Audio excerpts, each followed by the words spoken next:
في مرة مقبرة قديمة في آخر البلد، محدش بيقرب منها بالليل. الناس بتقول اللي بيدخلها مش بيرجع زي ما دخل. واحد من الشباب حب يتحدى نفسه، دخل وهو ماسك كشاف صغير.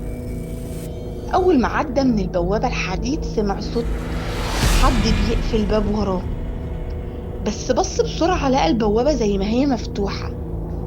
أيوة، طب إيه اللي اتقفل ده يعني؟ كمل مشي بين القبور، وكان الهدوء يخنق.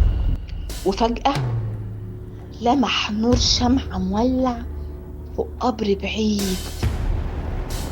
قرب بخطوات مترددة، بس لقى الشمعة فعلا وعليها صورة قديمة، وفوقها شخص واقف ساكت وإيديه ورا ظهره.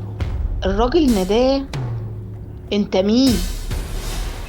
اللي واقف مردش، بس رفع وشه أبيض كأنه طين ناشف، وعينين سودة فاضية.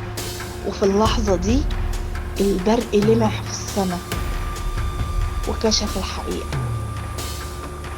الحقيقة كانت إن مفيش جسم، ده كان مجرد كفن واقف لوحده قدام القبر.